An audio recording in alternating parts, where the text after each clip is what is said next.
Aux funérailles de mes bébés jumeaux après qu'ils soient morts dans leur sommeil, ma belle-mère a dit, Dieu les a repris parce qu'il savait quel genre de mère il avait.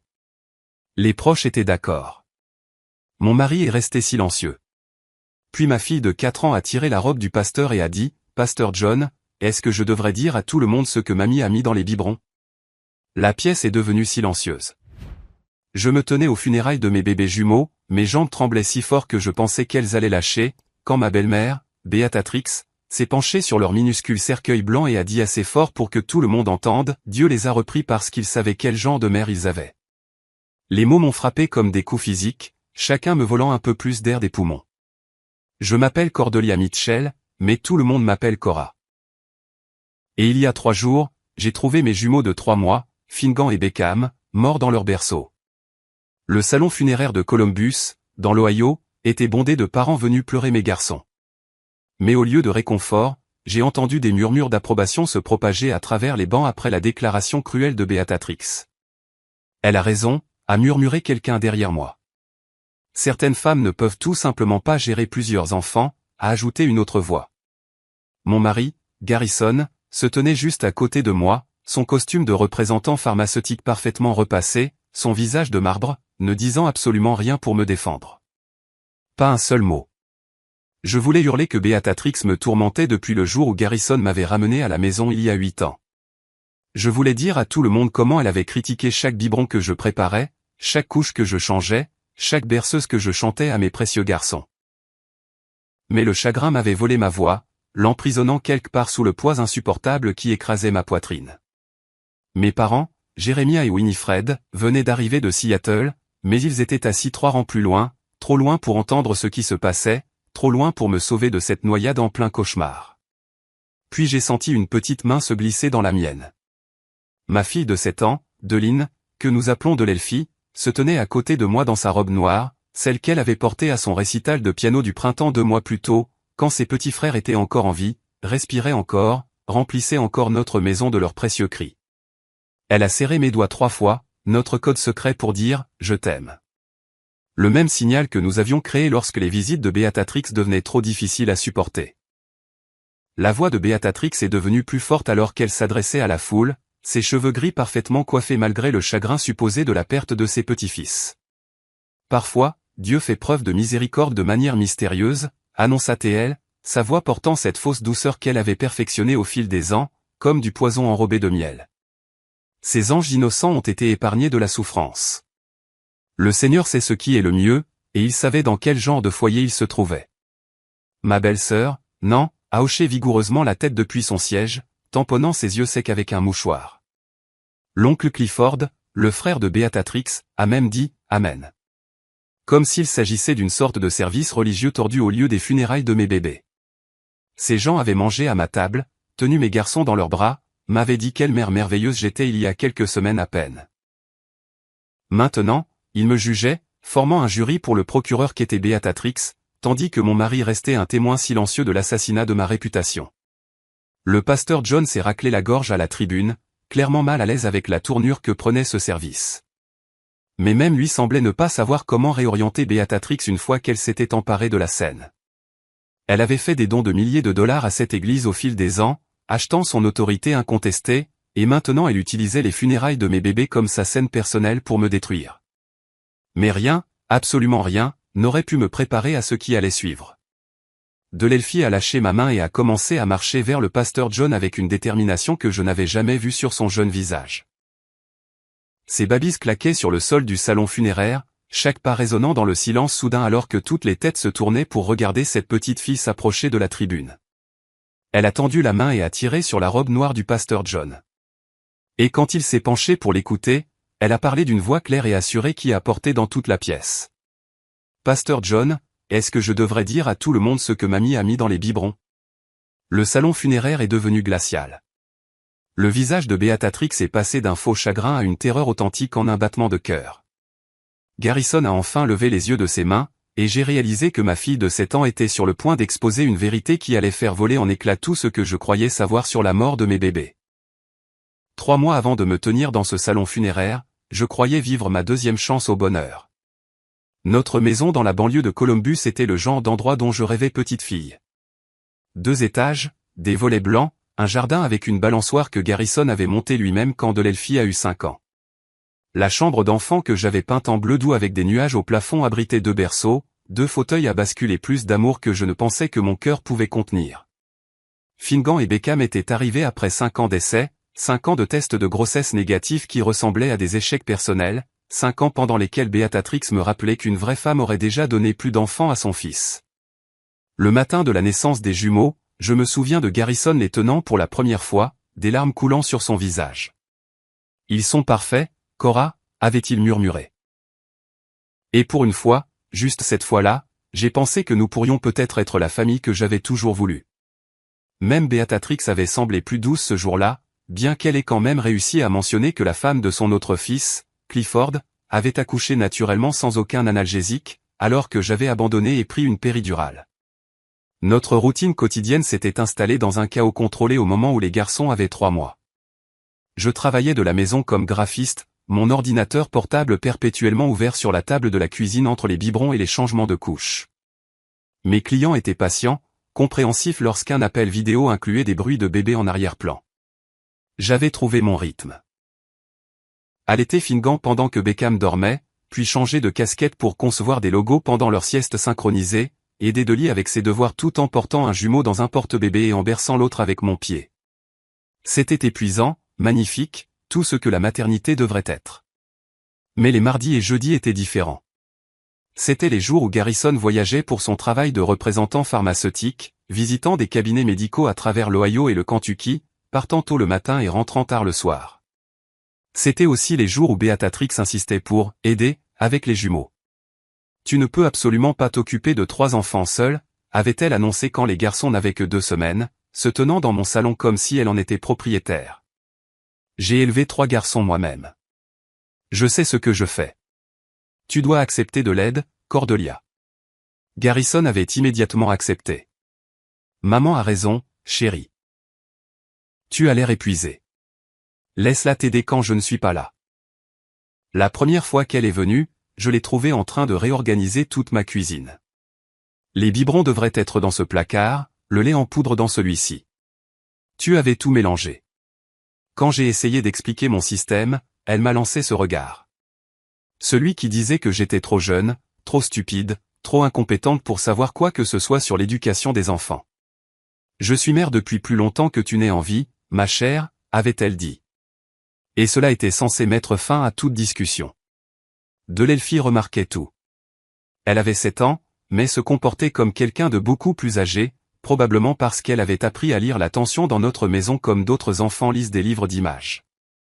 Elle avait commencé à trouver des excuses pour rester à la maison le mardi et le jeudi. De mystérieux maux de ventre qui disparaissaient dès que la Lexus de Beatrix quittait notre allée. « Maman, pourquoi mamie te rend-elle triste ?» m'avait-elle demandé un jeudi soir alors que je la mettais au lit, les jumeaux enfin endormis après une journée particulièrement agitée. « Mamie ne me rend pas triste, ma chérie », avais-je menti, lissant ses cheveux sombres. Parfois, les adultes ont juste des idées différentes sur les choses.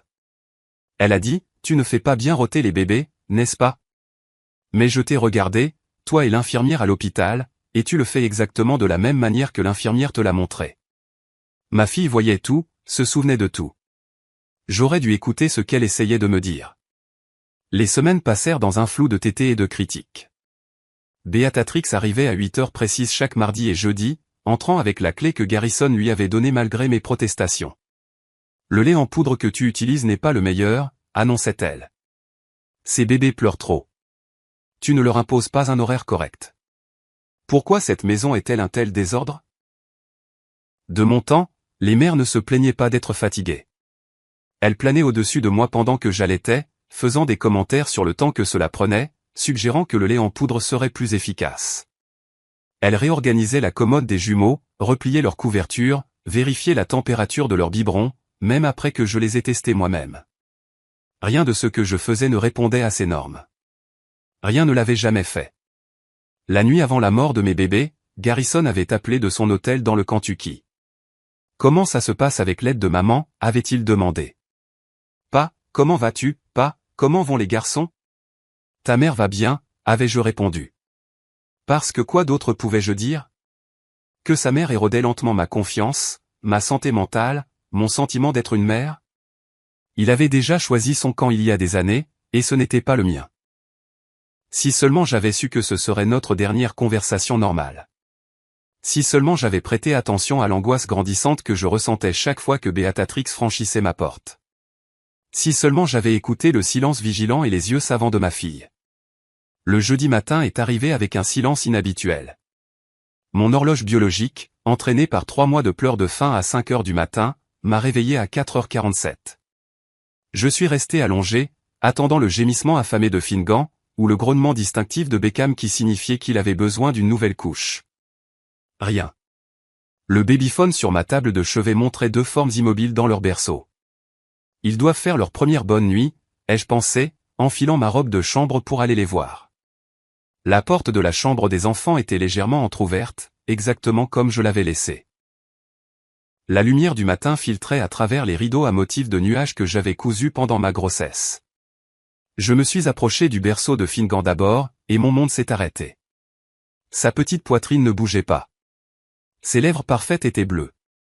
Je l'ai attrapé, son corps froid et raide contre ma poitrine, et j'ai hurlé. Le son qui est sorti de moi n'était pas humain. C'était le son d'une âme se déchirant en deux. Garrison a fait irruption dans la pièce, a jeté un coup d'œil et a couru vers le berceau de Beckham. Non, non, non, non, répétait-il, soulevant notre autre fils, essayant la RCR pour nourrisson pendant que j'appelais le 911, mes doigts peinant à composer les bons numéros. La voix calme de l'opératrice posait des questions que je ne pouvais pas traiter. Respirait-il? Quand les aviez-vous vus vivants pour la dernière fois? Quel âge ont les bébés? Les ambulanciers sont arrivés en 6 minutes qui ont semblé durer 6 ans. Ils ont travaillé sur mes garçons avec une efficacité professionnelle, mais j'ai vu le regard qu'ils ont échangé. Ce regard qui disait qu'ils effectuaient des procédures pour notre bien, pas parce qu'il y avait de l'espoir. Ils ont prononcé le décès des 2 garçons à 5h23. Syndrome de mort subite du nourrisson, ont-ils dit au début. 2 bébés en même temps, c'était rare mais pas impossible. Parfois avec des jumeaux, quand l'un arrête de respirer, l'autre suit. Béatrix est arrivée chez nous en moins d'1 heure, même si personne ne l'avait appelée.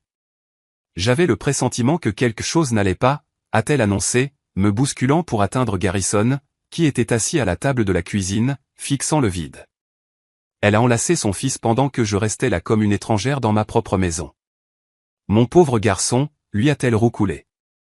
Mon pauvre, pauvre garçon. Pas, nos pauvres garçons, pas, mes pauvres petits-fils. Son pauvre garçon, au singulier, comme s'il était le seul à avoir perdu quelque chose. Les 3 jours suivants se sont fondus dans un brouillard d'arrangement que je n'étais pas autorisé à faire. Béatrix a tout pris en main, faisant venir sa sœur Nan et son frère Clifford en renfort. Ils ont fondu sur notre maison comme des charognards, s'immisçant dans des décisions qui auraient dû être les miennes et celles de Garrison. Les cercueils blancs sont trop chers pour des nourrissons, a déclaré Béatrix au salon funéraire. Ceux en bois sont plus pratiques. Pratiques? J'avais retrouvé ma voix un instant. Nous enterrons mes bébés, nous n'achetons pas des meubles. Nos bébés, m'avait corrigé Garrison doucement. La seule chose qu'il avait dite depuis des heures. Bien sûr, avait interjeté Béatrix avec douceur. Mais Cordelia, ma chère, tu ne penses pas clairement. Laisse ceux d'entre nous qui ont la tête plus froide prendre ces décisions. La famille élargie a commencé à arriver le mardi soir. Chacun a reçu la version des événements de Béatrix avant même de me voir. Je regardais depuis la fenêtre de ma chambre alors qu'elle les accueillait dans l'allée, parlant avec animation, faisant des gestes vers la maison, secouant la tête tristement. Au moment où ils sont entrés, leurs yeux contenaient de la suspicion au lieu de la sympathie. Comment est-ce que ça peut arriver aux 2 bébés, a demandé Renée, la cousine de Garrison, sans vraiment croiser mon regard. Étaient-ils malades? Ils étaient parfaits, ai-je dit. En bonne santé. Leur visite des 2 mois était parfaite. Parfois, les mères manquent des signes, a interrompu Béatrix. Cordelia a été dépassée. J'ai essayé d'aider, mais elle a insisté pour tout faire elle-même. C'était un mensonge si audacieux que je suis resté sans voix. Elle avait été là 2 fois par semaine, contrôlant tout, critiquant tout. Ma voix est morte dans ma gorge quand j'ai vu Garrison hocher la tête en accord avec le récit de sa mère. Mes parents sont arrivés le mercredi soir, ayant conduit d'une traite depuis Seattle. Mon père, Jérémia, a jeté un coup d'œil à la dynamique de la maison et m'a pris à part. Qu'est-ce qui se passe ici, Cora? Pourquoi cette femme te traite-t-elle comme une suspecte au lieu d'une mère en deuil? Elle m'a toujours détesté, papa. Mais maintenant, elle a un public. Ma mère, Winifred, a été plus directe. Elle a confronté Béatrix dans la cuisine. Ma fille vient de perdre ses enfants. Comment osez-vous faire des insinuations? Je n'insinue rien, a répondu Béatrix avec une innocence bien rodée. Mes 2 bébés en bonne santé ne meurent pas comme ça. Les autorités vont enquêter, comme il se doit. Delelphi n'avait pas quitté mon côté, sauf pour dormir. Elle observait tout avec ses yeux perçants, en particulier sa grand-mère. Le mercredi soir, je l'ai trouvée assise sur le sol de sa chambre avec son journal, écrivant furieusement. « Qu'est-ce que tu écris, mon bébé ?» Elle a levé les yeux vers moi, les larmes aux yeux. Des choses que je veux me rappeler sur Finn et Beck. Et d'autres trucs. Quels autres trucs? Elle a fermé soigneusement le journal. Juste des trucs que je remarque. Comme la façon dont mamie Béatrix fait semblant de pleurer, mais ses yeux ne sont jamais mouillés. Et comment papa ne te regarde pas, et comment oncle Clifford et tante n'en croient tout ce que mamie dit même s'il n'était pas là. J'ai serré ma fille contre moi. Cet enfant qui voyait la vérité alors que les adultes choisissaient la cécité.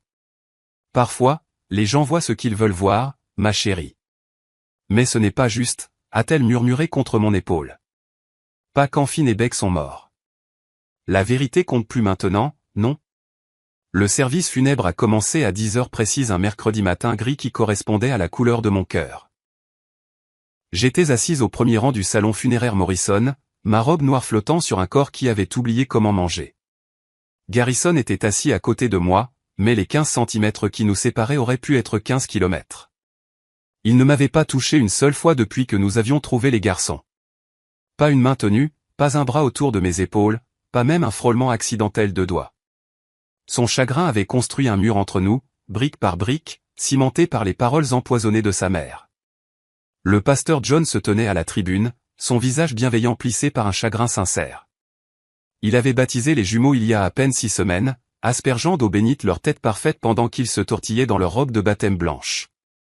Maintenant, ces mêmes robes les habillaient pour leur enterrement, et je ne pouvais pas concilier le souvenir avec la réalité. Nous nous réunissons aujourd'hui pour célébrer les vies brèves mais précieuses de Finnegan et Beckham Mitchell, a commencé le pasteur John. Mais Béatrix se levait déjà de sa place au premier rang, de l'autre côté de l'allée. Pasteur, puis-je dire quelque chose d'abord? Elle n'a pas attendu la permission, s'est simplement dirigée vers la tribune avec l'assurance de quelqu'un à qui on n'a jamais rien refusé. Le pasteur John s'est écarté, l'air mal à l'aise, mais trop poli pour refuser une grand-mère en deuil. Béatrix a ajusté le microphone avec une précision théâtrale. Elle portait un tailleur noir qui coûtait probablement plus cher que notre hypothèque mensuelle, son collier de perles captant la lumière des vitraux. Elle a tamponné ses yeux avec un mouchoir, bien que je puisse voir de mon angle qu'ils étaient parfaitement secs. Mes petits-fils étaient des anges, a-t-elle commencé, sa voix prenant ce ton spécial qu'elle réservait aux performances publiques. 3 mois de vie, à peine le temps de connaître ce monde. Mais peut-être que c'était la miséricorde de Dieu. La congrégation a murmuré avec sympathie. J'ai senti Delelphi se tendre à côté de moi, sa petite main agrippant la mienne. Vous voyez, a continué Béatrix, parfois, le Seigneur, dans sa sagesse infinie, retire les âmes innocentes de situations qui pourraient nuire à leur pureté. Il voit tout, sait tout. Il sait quels foyers sont des maisons d'amour et lesquels sont des maisons de chaos. Il sait quelles mères sont équipées pour le devoir sacré d'élever des enfants, et lesquelles sont dépassées par leurs propres insuffisances. Ma mère a eu un hoquet audible depuis le 3e rang. Mon père a commencé à se lever, mais je me suis retourné et j'ai légèrement secoué la tête. Faire une scène ne ferait qu'alimenter le récit de Béatrix selon lequel je venais d'une famille instable. J'ai essayé d'aider, la voix de Béatrix est devenue plus forte, plus confiante à mesure qu'elle trouvait son rythme. Chaque mardi et jeudi, je venais dans cette maison pour apporter la structure et les connaissances que l'expérience apporte. Mais certaines personnes sont trop fières pour accepter la sagesse, trop têtues pour admettre qu'elle se noie.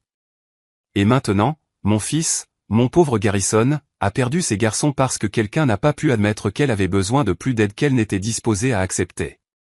Ça suffit, mère. Garrison a finalement parlé. Mais sa voix était faible, à peine audible. Non, fils. Il faut que ce soit dit. Dieu a repris ses bébés parce qu'il savait quel genre de mère ils avaient. Une mère qui insistait pour dire qu'elle pouvait s'occuper de 3 enfants tout en travaillant, qui refusait une aide appropriée, qui était trop fière pour admettre qu'elle échouait. Béatrix m'a regardé directement. Parfois, la miséricorde de Dieu ressemble à une tragédie pour ceux qui ne comprennent pas ses voies. Nan s'est levé au 3e rang. Amen, ma sœur. Les voies du Seigneur sont mystérieuses. Clifford a renchéri. Ces bébés sont mieux au paradis que dans un foyer chaotique. Mon père était maintenant debout, ma mère essayant de le tirer vers le bas, mais c'était comme regarder une avalanche prendre de l'ampleur. D'autres parents, des gens qui me connaissaient à peine, hochaient la tête, créant un chœur d'approbation aux monstrueuses insinuations de Béatrix. Elle était toujours fatiguée, à chuchoter quelqu'un assez fort pour être entendu. La maison n'était jamais propre quand je venais, a ajouté une autre voix. Dépression postpartum, probablement, a spéculé un autre. Chaque mot était un clou dans le cercueil de ma réputation, prononcé devant les vrais cercueils de mes bébés. Je voulais me lever, hurler que Béatrix me tourmentait depuis des années, qu'elle avait sapé chaque instant de ma maternité, qu'elle m'avait fait douter de chaque décision que j'avais jamais prise. Mais ma voix était piégée sous le poids écrasant du chagrin et de l'injustice. Le pasteur John s'est raclé la gorge, essayant de reprendre le contrôle de son service. Mais Béatrix n'avait pas fini. Je prie juste pour que si Dieu les bénit avec d'autres enfants, des leçons aient été apprises. Que l'orgueil ne l'emporte pas à nouveau sur le bon sens. Que mon fils n'ait pas à subir une autre perte parce que quelqu'un n'a pas pu admettre ses limites. C'est à ce moment-là que j'ai senti Delelphie s'éloigner de mon côté.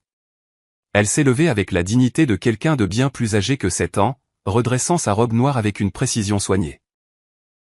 Ses babys claquaient sur le sol du salon funéraire alors qu'elle marchait, non pas vers les toilettes, non pas vers la sortie, mais directement vers le pasteur John.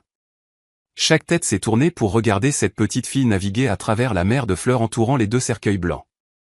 Elle a atteint la tribune où se tenait le pasteur John, a levé la main et a tiré fermement sur sa robe noire. La pièce entière est tombée dans le silence. Même Béatrix s'est arrêtée au milieu d'une phrase, quel que soit le venin supplémentaire qu'elle se préparait à livrer. Le pasteur John s'est agenouillé au niveau de Delelphie, et à ce moment-là, la voix claire de ma fille a retenti dans le salon funéraire comme une cloche de vérité. Pasteur John, est-ce que je devrais dire à tout le monde ce que mamie a mis dans les biberons? Le salon funéraire s'est transformé en un tableau figé. Le visage de Béatrix s'est vidé de toute couleur, son maquillage soigneusement appliqué se détachant sur une peau devenue blanche comme du papier. Sa main a volé vers son collier de perles, le serrant si fort que j'ai cru que le fil pourrait se casser. Garrison a bondi de son siège à côté de moi, sa bouche s'ouvrant et se fermant comme un poisson cherchant de l'air. Chaque parent, chaque ami, chaque personne qui avait hoché la tête en accord avec l'assassinat de ma réputation, était assis dans un silence stupéfait. Le pasteur John est resté agenouillé à côté de Dolly, sa formation pastorale gardant sa voix douce malgré la bombe qui venait d'exploser. « Que veux-tu dire, ma chérie? Que as-tu vu » Delelphie se tenait droite, le menton levé, parlant avec la clarté de quelqu'un qui gardait un terrible secret. Mardi dernier, j'avais soif après le petit déjeuner. Je suis allé chercher ma brique de jus dans la cuisine. Mamie était au comptoir avec les biberons de Finnegan et Beckham. Elle avait ouvert le sac de travail de papa, le noir qu'il prend pour ses voyages d'affaires. Elle écrasait des pilules de ses échantillons de médicaments et mélangeait la poudre dans leur lait. Espèce de sale petite menteuse, a hurlé Béatrix, s'avançant vers Delelphie. Mais le pasteur John s'est levé, se plaçant entre ma fille et sa grand-mère. Laissez l'enfant parler, a-t-il dit fermement. Delelphie a continué, imperturbable. Elle m'a vu regarder et a dit que le médicament les aiderait à mieux dormir. Elle a dit que les bonnes grand-mères s'assurent que les bébés ne pleurent pas trop, car les pleurs signifient que la mère ne fait pas bien son travail. Elle a dit que maman devait apprendre que les bébés doivent être silencieux. Garrison m'a bousculé, atteignant la tribune en 3 enjambées. Dolly, ma chérie, tu dois te tromper. Mamie ne ferait jamais de mal à tes frères. Je ne me trompe pas, papa. Delelphie a fouillé dans son petit sac à main noire, celui que je l'avais laissé porter pour se sentir grande aux funérailles.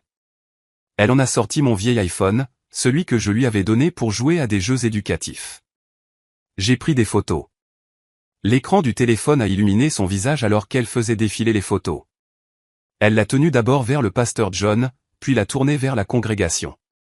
Même de là où je me tenais, maintenant debout et me dirigeant vers ma fille, je pouvais voir l'image clairement. Béatrix à mon comptoir de cuisine. Une boîte de médicaments sur ordonnance dans une main. Un broyeur de pilules dans l'autre. 2 biberons alignés devant elle. Il y en a d'autres, a dit Delelfi en faisant défiler. Celle-ci montre l'étiquette de la boîte de médicaments. Il est écrit l'échantillon de sédatif et il y a le nom de l'entreprise de papa dessus. Celle-ci la montre en train de verser la poudre dans le biberon de Finn. Celle-ci la montre en train de secouer le biberon de bec pour mélanger. Mes jambes se sont dérobées sous moi. Je serais tombé par terre si mon père ne m'avait pas rattrapé, s'étant précipité de son siège. Ma mère était déjà au téléphone avec le 911, sa voix urgente mais contrôlée.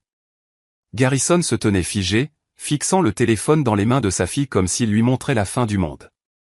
Le sang-froid soigneusement construit de Béatrix s'est complètement brisé. Ce n'était que de légers sédatifs. Les bébés ont besoin de dormir. Elle ne les laissait jamais pleurer pour s'endormir correctement. J'aidais. J'étais une bonne grand-mère. Tu as drogué mes bébés. La voix qui est sortie de moi ne ressemblait pas à la mienne.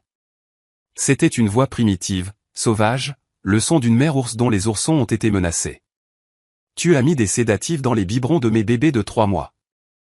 Ils avaient besoin de faire leur nuit. Tu les rendais faibles avec toutes ces cajoleries, te précipitant vers eux à chaque bruit qu'ils faisaient. Le masque de Béatrix était complètement tombé, révélant le monstre en dessous. Mes garçons n'ont jamais pleuré comme ça parce que je savais comment les faire dormir correctement. Garrison a finalement retrouvé sa voix. Et quand il l'a fait, c'est sorti comme un rugissement. Mère, qu'as-tu fait? Qu'as-tu fait? Je réparais ton erreur. A-t-elle hurlé en retour. Tu t'es marié en dessous de ta condition. Tu as eu des enfants avec quelqu'un qui ne pouvait pas s'en occuper. Je réglais le problème. Le pasteur John avait maintenant son téléphone à la main, appelant la police en renfort.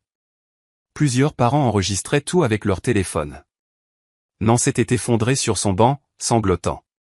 Clifford se tenait bouche bée, incapable de réaliser que sa sœur venait d'avouer avoir drogué des nourrissons.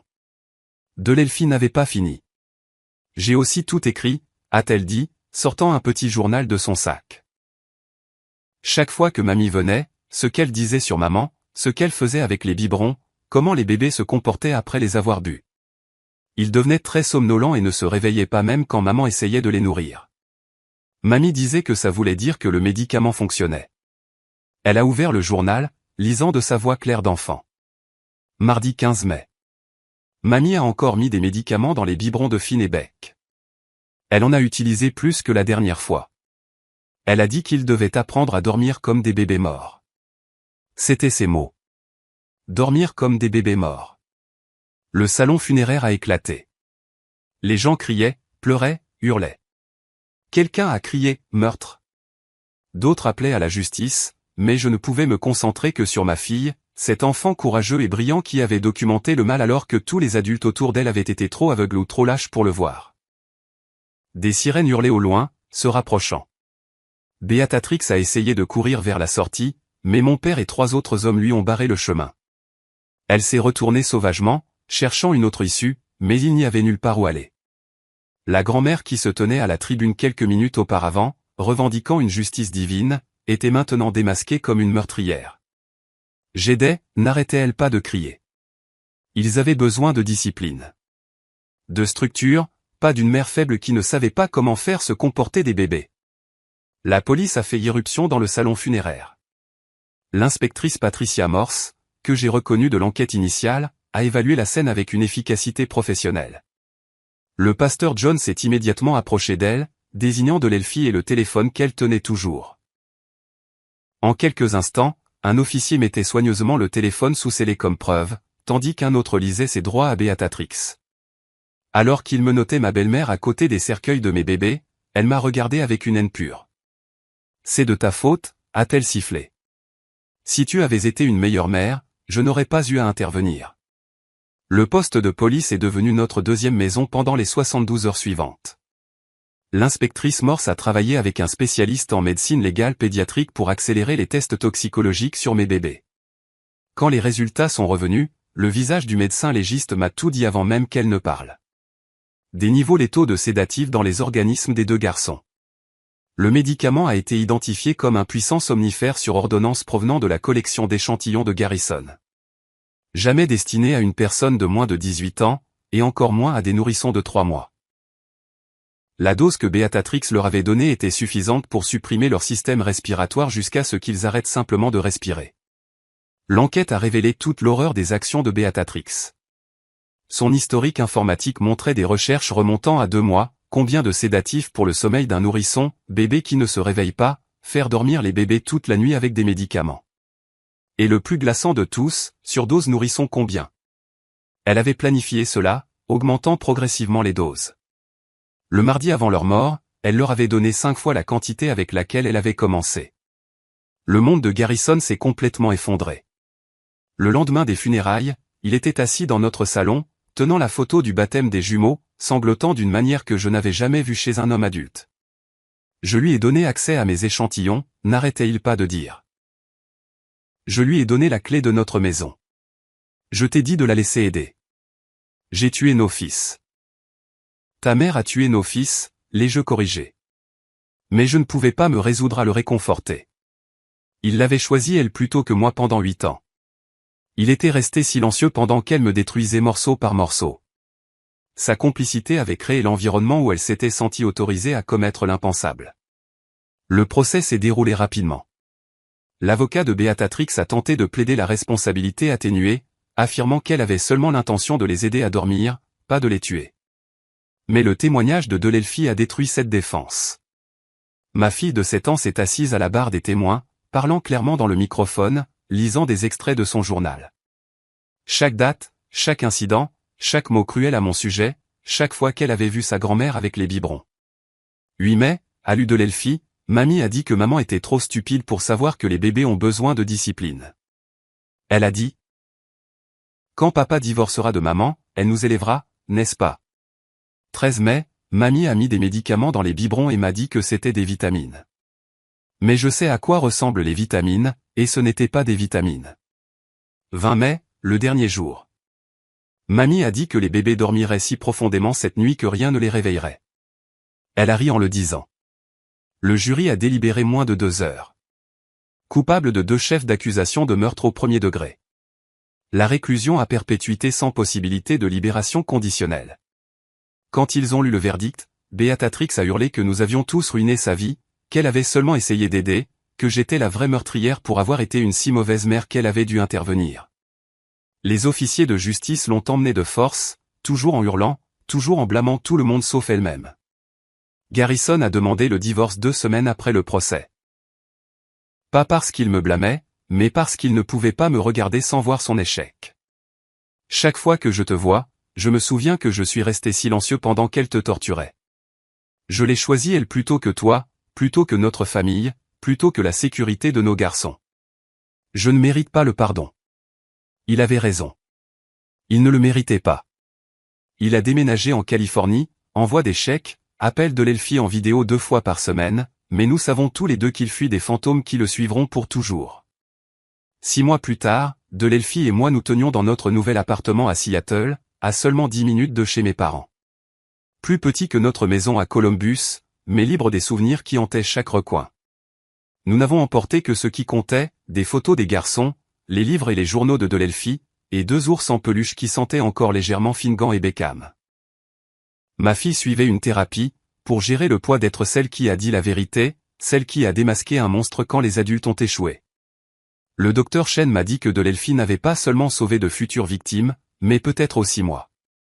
Les enfants qui documentent les abus le font souvent parce qu'ils sentent un danger que les autres ignorent. Votre fille savait que quelque chose de terrible se passait bien avant que cela n'atteigne sa conclusion. Maman, a dit Delelfi un soir alors que nous dînions à notre petite table de cuisine. Tu penses que Finn et Beck savent que j'ai essayé de les protéger? Je pense qu'ils savent que tu les as protégés, mon bébé. Tu leur as obtenu justice. Tu as fait en sorte que la vérité éclate. Mais j'aurais dû te parler des biberons plus tôt. Je l'ai prise sur mes genoux. Cet enfant qui avait porté un si terrible fardeau. Écoute-moi. Tu as 7 ans.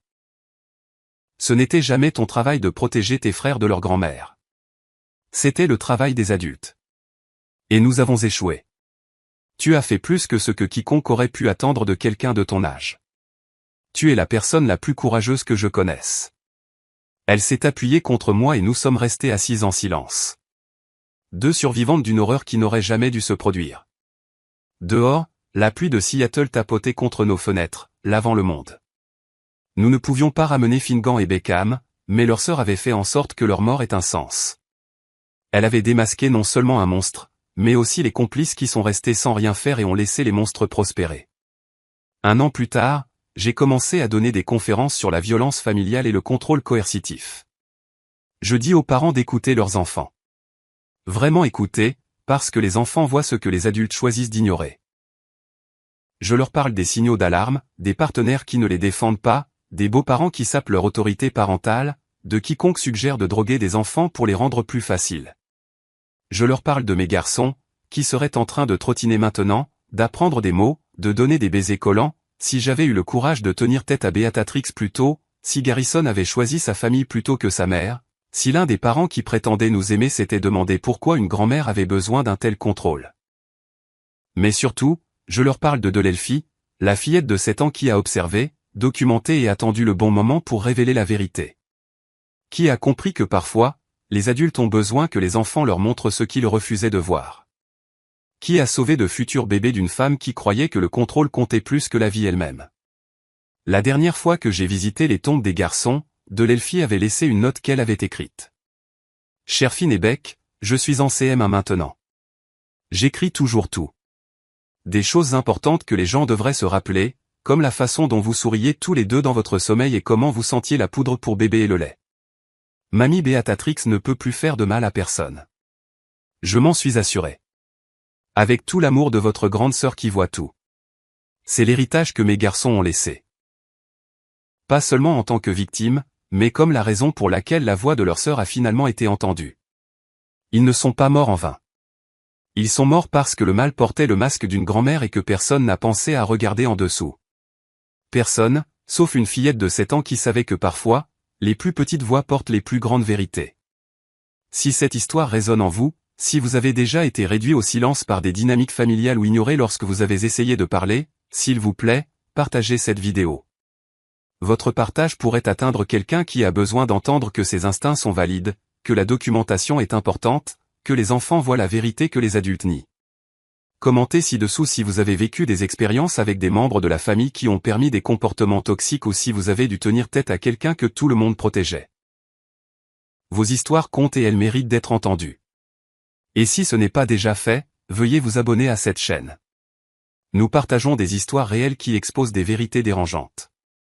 Des histoires qui pourraient sauver des vies en montrant les signes avant-coureurs que d'autres ont manqués. Activez la cloche de notification pour ne pas manquer notre prochaine histoire, car chaque vue, chaque partage, chaque commentaire nous aide à atteindre les personnes qui ont besoin de savoir qu'elles ne sont pas seules à voir ce que les autres refusent de reconnaître. Merci d'avoir écouté l'histoire de Finn et Beck. Merci d'honorer leur mémoire. Et merci d'être le genre de personne qui ne restera pas silencieuse quand la vérité doit être dite.